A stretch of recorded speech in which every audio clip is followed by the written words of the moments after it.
The average life expectancy is increasing, so as we all live longer, there will be more elderly people, more grey heads, more wisdom to share, and more experience. However, the current downside is that there will be more dementia. As the ageing global population is growing, the risk of dementia is also increasing. Dementia, and its most common form, Alzheimer's, is now the second leading cause of death in Australia. In Australia, there are around 350,000 people living with dementia, and these already alarming statistics are predicted to increase to around 900,000 by 2050, as estimated in the 2011 journal A Problem for Our Age by Alison Abbott. As similar trends are also seen around the world, with dementia affecting 0.5% of the global population, chances are you already know someone who has been affected by it. Dementia is not one disease, but more concisely defined by a group of symptoms caused by the dysfunction of the brain.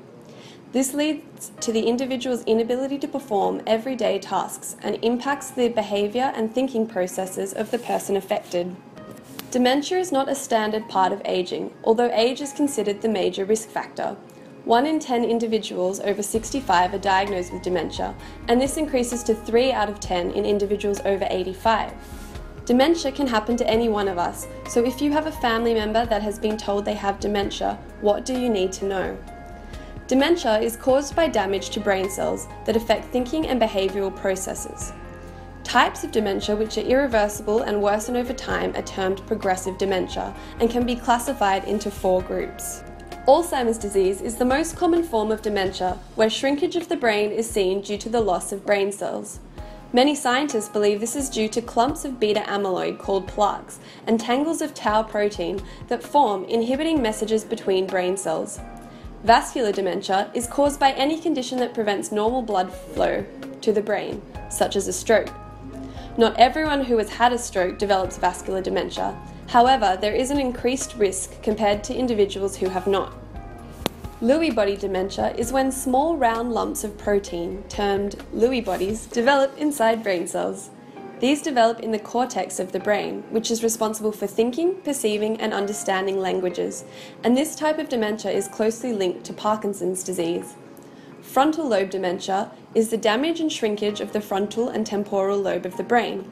Around 20% of known cases are due to an inherited genetic mutation. This area controls personality, judgment, emotion, and language, and is found behind our eyes and above our ears. This is the most common type of dementia seen in people under 65 and causes more problems in mood, judgment, behaviour, self-control, hearing, and speech. Other types of dementia include alcohol-related dementia, Down syndrome-linked Alzheimer's, and HIV-associated dementia, and are either reversible or due to an existing illness. Alcohol-related dementia is due to excessive alcohol consumption. The cause is unclear. However, the onset can be reduced or reversed if the person abstains from alcohol. Studies show that by the age of 40, almost 100% of people with Down syndrome develop Alzheimer's. This is due to the amyloid precursor proteins coded for chromosome 21. Due to the extra copy of chromosome 21, people with Down syndrome make 1.5 times as much amyloid protein. HIV-associated dementia is a complication that may arise when someone has HIV. It is uncommon in people with the early stages of the disease, but can increase as the disease advances. It has been suggested to be preventable through the use of anti-HIV drugs. Although dementia cannot be cured, the lifestyle you choose can increase or decrease your chances of getting it. Examples of factors that increase dementia include genes and aging that are uncontrollable risk factors, but also factors that can be controlled, like the health of our body, brain, and heart. Mental and social activities are recommended to keep the brain healthy, and simple tasks such as dancing and walking may reduce risks. A journal by Eric B. Larson et al. Presented a study on physical activity in dementia and concluded that regular exercise lowered the risk of dementia over 2 years. Moderate consumption of alcohol is known to decrease the risks of developing dementia. However, excessive drinking can instead damage the brain. A healthy and balanced diet can protect against dementia, and consuming a variety of fruits, vegetables, fish, and red meat may reduce your chances.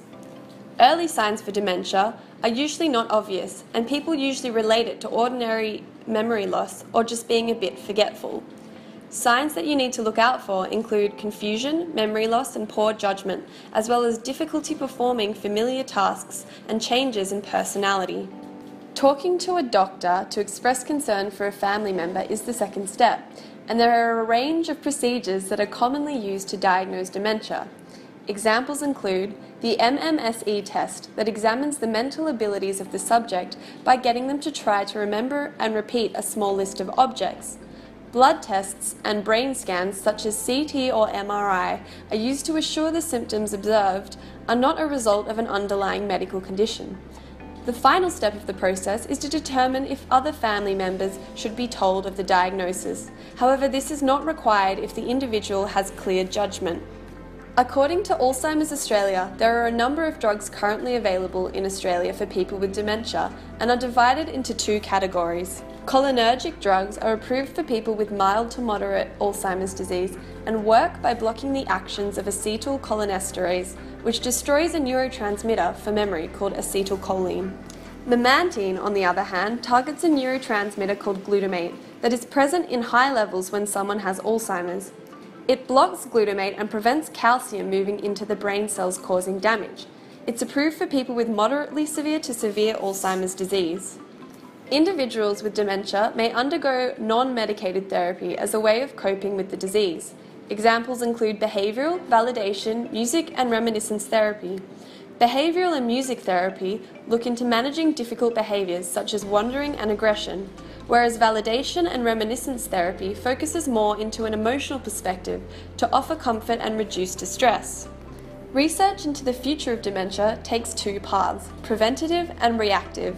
Perez Cruz and Diaz-Sintra reviewed the importance of vitamins B, C, D and E in Alzheimer's prevention and its correlation with obesity and type 2 diabetes. Exercise has also been found to play a preventative role against Alzheimer's disease by stimulating neurogenesis, plasticity and memory. The current government recommendation is 30 minutes of physical activity per day. As there is still so much we don't know about the brain, possible future medications will target mechanisms that we currently think contribute to the development of these diseases. This research has been done primarily in disruption of beta amyloid that form plaques, destroying tau proteins that form tangles, and managing insulin resistance and inflammation that can be very damaging. Alzheimer's Australia has a support network for the individuals affected by the disease and their families. This includes providing carers, a hotline, counselling services, safety products and information on how to manage the disease. Dementia could happen to any one of us. Let us hope that if that happens, there is good advice early on.